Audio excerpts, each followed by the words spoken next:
Hello guys! Good morning! And welcome back sa ating panibagong vlog. Si Marian Bay, kausap ni Deepak. Walang camera. So nandito pa kami sa kwarto. Kumain na rin ako. Si Johan pumasok na. Pasado na dito alas 8. And yung araw mataas ngayon guys oh.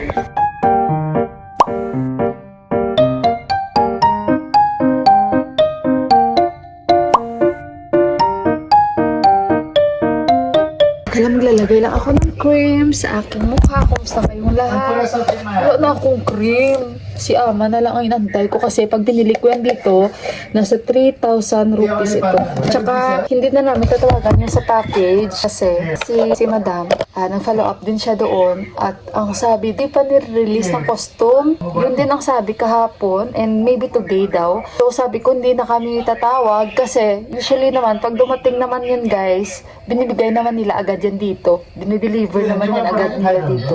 So okay na yun kasi nakapag-follow up na si Deepak, baka makulitan sa amin at baka sabihin patagalin natin yung ganun ba.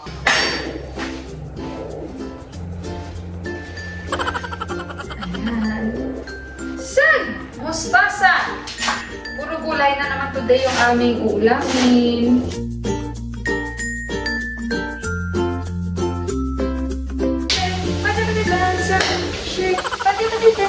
Shake, pati dancer in the night.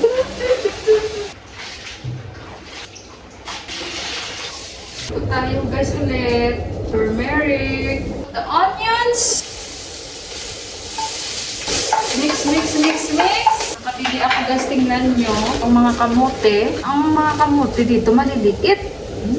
Siya guys. Yung ano ko guys, sa mga babae dyan. Shout out sa inyo. Wala nag-iedad na tayo. Parang yung katawan natin nag-iiba na ano. So sa mga babae lang ha, nakaka-relate sa akin. Na syempre, mag-44 na po ako sa tulong ng mahal na Panginoon. 44 na po ako. At syempre, parang andyan na talaga yung menopausal na stage na tinatawag. Hindi na natin yun ma-i-deny. Real talk man tayo sa mga babae dyan. So, alam nyo, habang nag-iedad tayo, na-realize ko at na-notice ko na sandali ko na. And then salt, and then lagyan ko siya ng pepper. So, iba-iba yung style sa pagluto ng sag. Hindi kami pare-pareho. Si Ama iba din. Minsan ginagaya ko yung style ni Ama. Masarap kasi si Ama guys magluto. Sa Nepali ha, napagkain.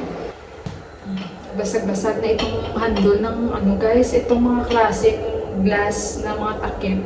Kasi naranasan ko rin magbenta ng mga, mamahaling mga pot.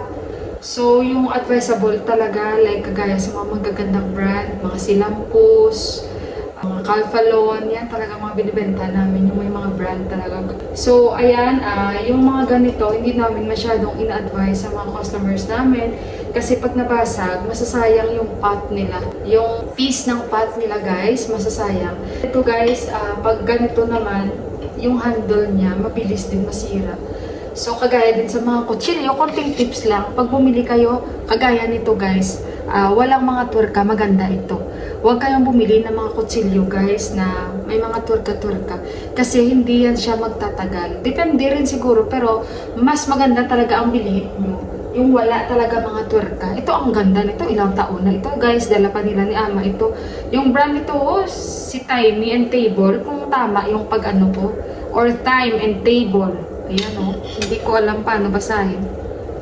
Basta guys, maganda ha. Tips ko lang sa inyo kasi since matagal din po ako nagbenta ng mga pots at mga dining wares.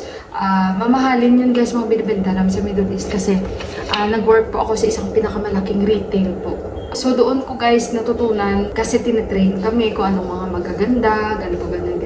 So yun na ang advice ko, huwag kayong bumili kung may bala kayong bumili. Pero kung nakabili na kayo at marunong naman kayo mag-ingat, then mas maganda yan. So, pero yung advisable talaga pag bumili kayo, yung ang takip pa, full talaga siya dyan. Aluminum, yung mga ganun. Mas maganda kaysa compare mo sa glass. Okay, balik na tayo doon guys.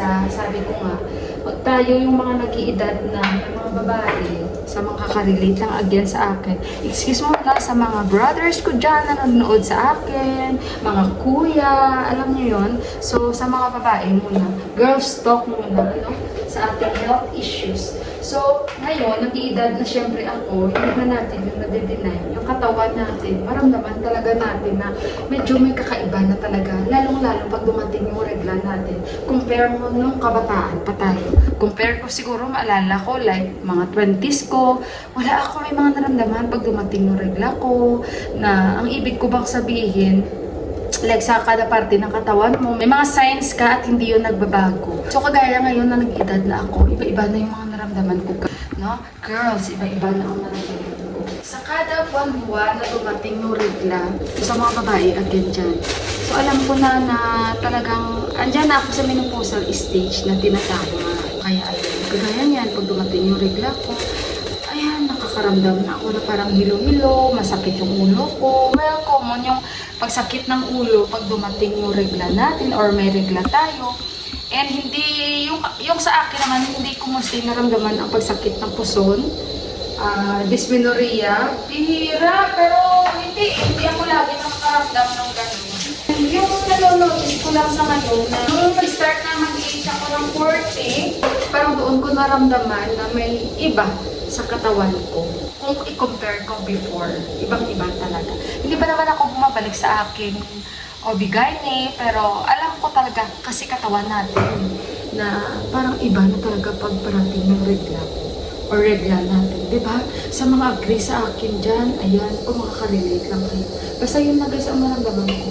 Iba na talaga pag medyo nag-iedad-edad na. Iba. Iba-iba muna ako ng ibang gulay guys na natira kahapon. Hello guys! Kakatapos ko lang maligo. Ayan.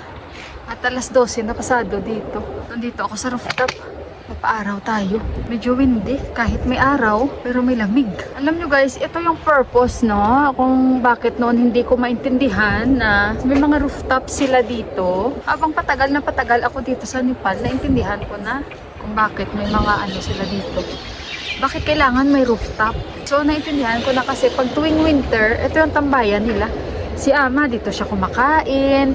Alam niyo yun guys, pag nakain na kami, si Ama yun aakyat na siya dito sa rooftop. Kasi mas gugustuhin pa ni Ama ang kumain sa, alam niyo yun, sa mainitan or sa initan.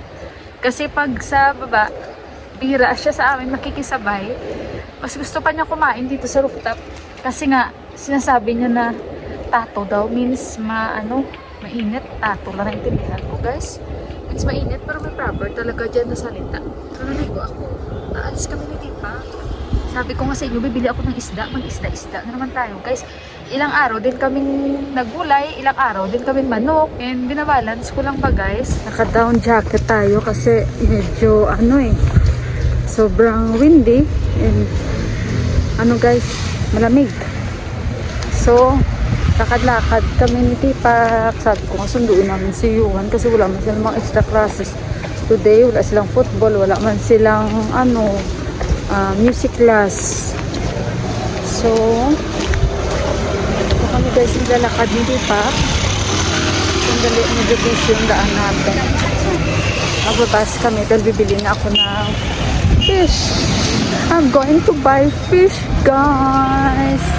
Ayan. Pagit ako.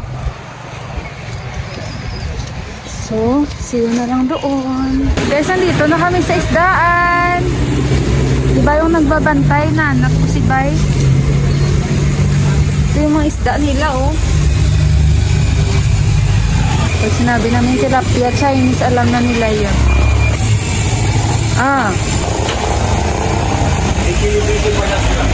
Ang kilo, 1,250.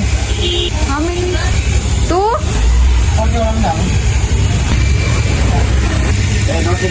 930. Unsa? Ayun guys, 930 yun. Nagpaalam ako kay Baino kung paano sila maglinis ng isda. Mag-video ako. Sabi niya okay lang daw. So ganyan sila maglinis ng isda.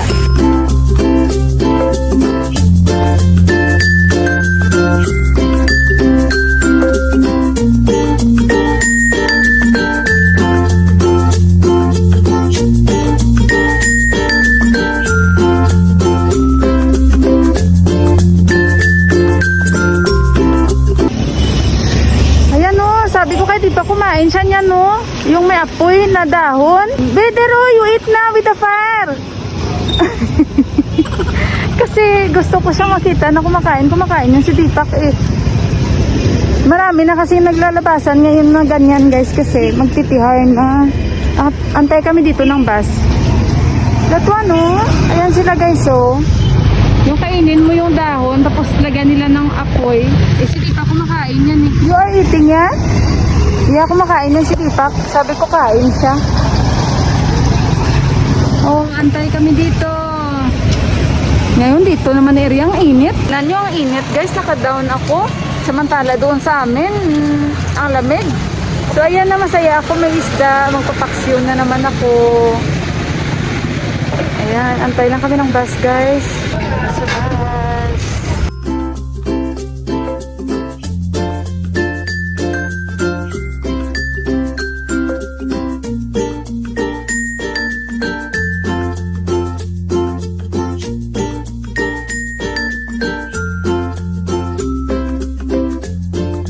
Guys, nandito na kami sa bahay. Ang bilis lang. Ang bilis lang. Ang bilis lang namin. Ay, ang bilis lang talaga namin, guys. Ayun yung isda na nabili ko. Ang laki kaya nila. O, ayan. Magsabaw ako mamaya. Pero sa kanila, baka magprito ako. Dahil may gulay pa ako niluto, di ba? So, ayan, guys. Oh, ang dami kong isda. Ang lalaki. 930, di ba? Tapos hindi ako umalis. Tapos si Buha umalis. Ay, biga mo. So, ako na lang mag-isa dito. Ngayon, mag-i-steam ako ng kamote. Dahil ito nga yung paborito ko. Nakabili ako kay Didi, diba? So, dito ako mag-i-steam.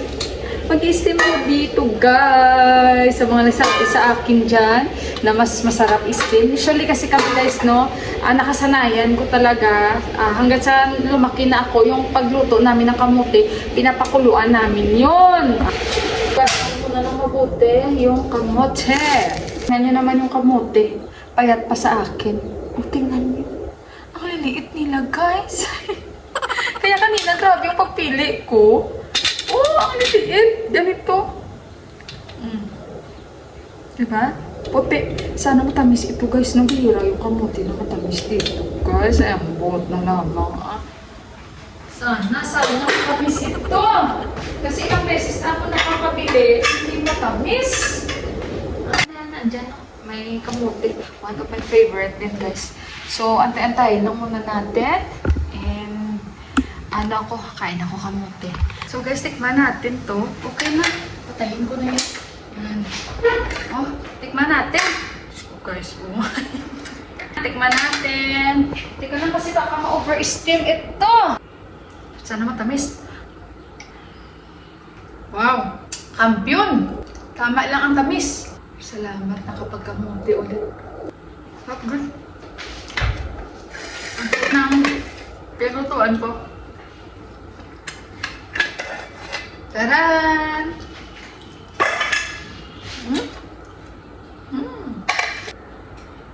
Natutulog ang mga dede dyan, guys. Oh, sa palayan. Marami kayang ahas dyan. Kasi nga malamig. Kaya sabi ko sa inyo, nagpapaaraw ang mga yan. Okay lang naman yan, nakakatakot lang ahas. So guys, ayan ang isda. Nilinisan ko na. Ito na yung mga tiyan tsaka ulo. Ito na yung mga laman-laman. Ayan. So i-fridge ko, at least nalinisan ko na siya. So mamaya ko ito i-segregate, guys, no? Kasi magluluto pa ako mamaya. Basta siniprate ko na yung mga ulo tiyan. And then, ito, yung mga laman-laman. So, yun guys. Dalawang malalaking isda ito. Guys, inantay ko si Johan. Wala pa. Wala pa si Johan. 5:22 na. Pag winter kasi maagan sila na uwi. Ngayon, nag-a-adjust na sila kahit fall pa lang. Nag-a-adjust na yung time nila. Ayan na sila. Ay! Thank you, Lord. Andito na yung anak ko. Yan, kasi ganitong oras yung uwi nila ni Johan. Yan na. Gagawan ko na siya ng sandwich niya. Yan si Bibi. Mabait yan si Nani kasi hinahatid niya talaga yan. Minsan guys, binibigyan ko siya pera. Ay. Bibigyan ko nga siya sa next week bago magtihar. Si Johan. Aray ko. Hello! Ngiti na agad si Johan eh. Yung package, guys. Wala, anak! Oo, excited yan siya sa package. Yeah! Kaibigan niyo, ano? Laki na, oh. Malaki na siya, oh, binata na. Marunong na mag-iya. Bata pa yun nung pumunta dito.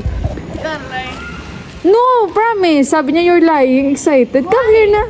I don't know, maybe tomorrow again. Let's see tomorrow. You're lying. Welcome home, baby.